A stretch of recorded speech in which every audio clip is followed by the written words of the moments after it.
ہیٹفیلڈ نے اپنے بھائی کے ساتھ مل کر جھیل مورینا کے پاس ایک ٹاور بنانا شروع کیا جو جنوری 1916 میں مکمل ہوا۔ اس پر کیمیکلز کا مرکب چھوڑنے کے بعد 5 جنوری 1916 کو تیز بارش شروع ہو گئی۔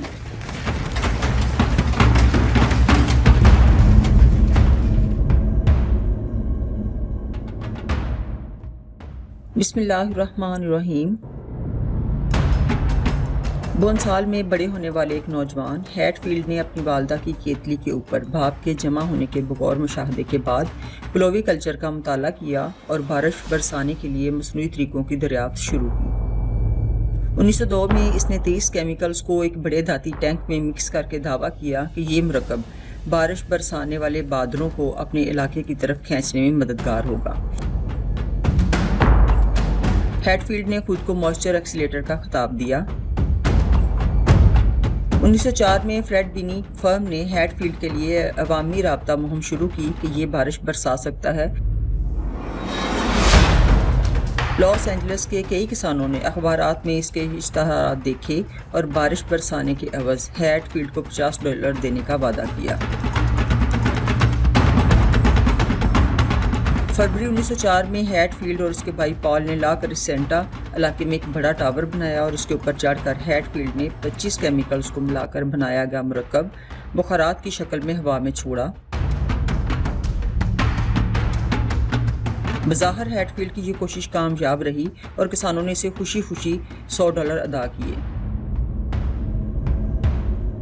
جبکہ اس دور کے موسمیات کے ماہرین کے مطابق یہ بارش اس علاقے میں پہلے ہی متوقع تھی۔ اس بارش سے ہیٹفیلڈ کا کاروبار چل پڑا، جس کے بعد ہیٹفیلڈ $1000 کے عوض لاس اینجلس میں 46 سینٹی میٹر تک بارش کے لیے بادل لانے میں کامیاب ہوا۔ 1906 میں ہیٹفیلڈ کو یوکون کے لوگوں نے بلایا تو وہاں اس نے گولڈ فیلڈز کی کانوں میں بارش برسانے کے عوض $10,000 لینے کا معاہدہ کیا۔ تاہم ناکام رہنے کے باوجود ہیٹفیلڈ نے $1100 اخراجات کی مد میں حاصل کیے۔ 1915 میں سان ڈیگو سٹی کونسل نے مورینا ڈیم کو بھرنے کے لیے بارش پیدا کرنے کے لیے ہیٹفیلڈ سے رابطہ کیا۔ ہیٹفیلڈ نے ان سے بارش برسانے کا وعدہ بغیر کسی چارجز کے کیا، تاہم یہ کہا کہ اگر بارش 40 سے 50 انچ ہوئی تو وہ فی انچ بارش کے عوض $1000 وصول کرے گا اور 50 انچ کے بعد والی بارش کے کوئی چارجز نہیں ہوں گے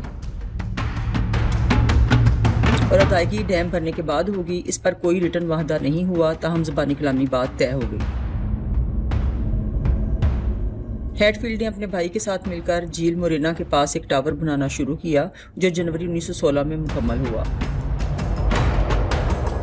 اس پر کیمیکلز کا مرکب چھوڑنے کے بعد 5 جنوری 1916 کو تیز بارش شروع ہو گئی۔ بارش روز بروز بڑھتی رہی، یہاں تک کہ شہر میں سیلاب آ گیا، جبکہ ہیٹفیلڈ کے پاس بارش روکنے والا کوئی کیمیکل موجود ہی نہیں تھا۔ بگڑتے ہوئے سیلاب نے پلوں کو تباہ کر دیا، ٹرینیں اور مواصلاتی نظام بھی تباہ ہو گیا۔ سیلاب نے لوگوں کے کھیت اور گھر بھی تباہ کر دیے۔ بارش سے ایک ڈیم ٹوٹ گیا جس سے تقریباً 20 لوگوں کی اموات ہوئی۔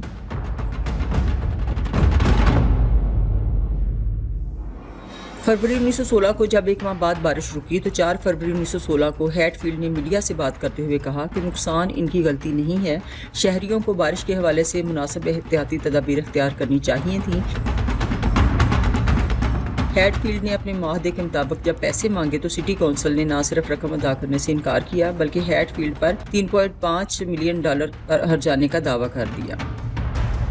ہیٹفیلڈ نے کوشش کی کہ اخراجات کی مد میں اسے $4000 مل جائیں، لیکن جب وہ بھی کونسل نے ادا نہ کیے تو اس نے کونسل پر مقدمہ دائر کیا۔ یہ مقدمہ 1938 تک جاری رہا، جب 2 عدالتوں نے فیصلہ کیا کہ بارش برسانا صرف خدا کا عمل ہے، اس میں کسی کا کوئی قصور نہیں ہے، تاہم ہیٹفیلڈ کو اس کی فیس بھی نہیں دی گئی۔ عدالت نے اسے کسی بھی غلط کام سے بری کر دیا۔ اس واقعہ سے ہیٹفیلڈ کی شہرت میں مزید اضافہ ہو گیا اور وہ رین میکر کی بجائے فلڈ میکر کے نام سے مشہور ہو گیا